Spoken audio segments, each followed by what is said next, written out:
me diz uma coisa, você gostaria de saber voar? Então, hoje nós vamos aprender um pouco mais sobre as características das aves, esses animais tão especiais que têm essa capacidade. As aves formam a classe de vertebrados mais amplamente distribuída, e há uma variedade desses animais. Existem aves que vivem próximas a lagos e rios, ou em regiões geladas. Há aves também que migram de uma região para outra em busca de condições mais apropriadas para sua sobrevivência e sua reprodução. E também existem aquelas que constroem os seus ninhos no pico das montanhas. Então agora vamos conhecer as principais características externas das aves. As penas das aves são leves, flexíveis e necessárias ao voo, tanto para a flutuação como para a orientação durante o voo. Servem também como proteção contra a perda de calor.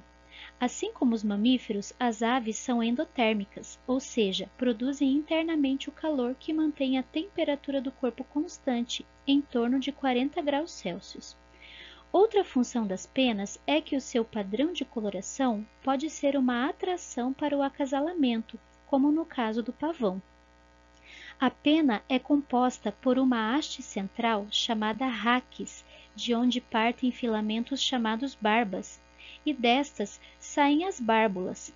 As bárbulas se encaixam como um zíper, dificultando a passagem de ar através da pena. Para manter o equilíbrio durante o voo, sempre que uma pena de uma asa é perdida, uma do outro lado também será. Os filhotes não nascem com penas.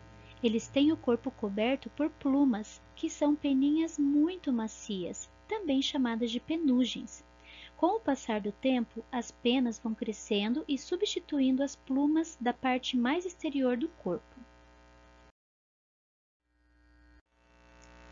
As penas das aves são impermeáveis à água por serem periodicamente lubrificadas por uma substância oleosa. De tempos em tempos, as aves costumam levar o bico à parte superior da cauda, onde estão as glândulas uropigianas, e passar nas penas as substâncias oleosas produzidas por essa glândula.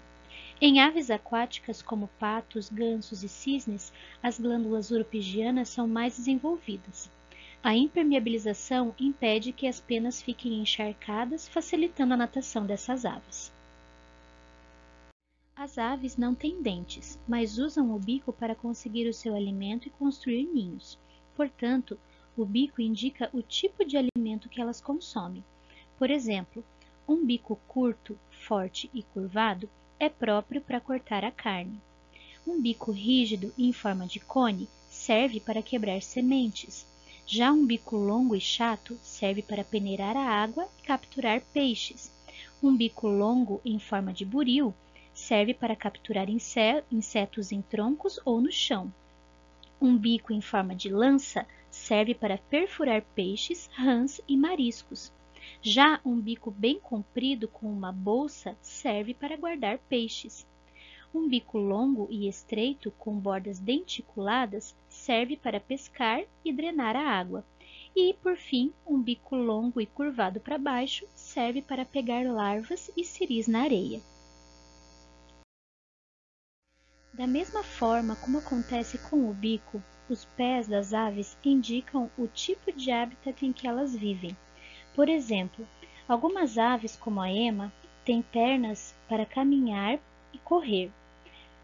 Já os patos têm pés grandes, com dedos ligados por membranas que o auxiliam na natação. Existem aquelas aves, como a águia, com os dedos e unhas fortes adaptadas a agarrar suas presas durante o voo. Outros tipos de aves, como o pica-pau, possuem pés adaptados a permanecer fixos verticalmente nos troncos das árvores. E também tem aquelas aves, como as galinhas, que têm pés próprios para se empoleirar. Os dedos se enrolam e se prendem ao galho e fazem com que elas permaneçam imóveis enquanto dormem. Essas foram, então, as características externas das aves. Na próxima aula, falaremos sobre as características internas. Até lá!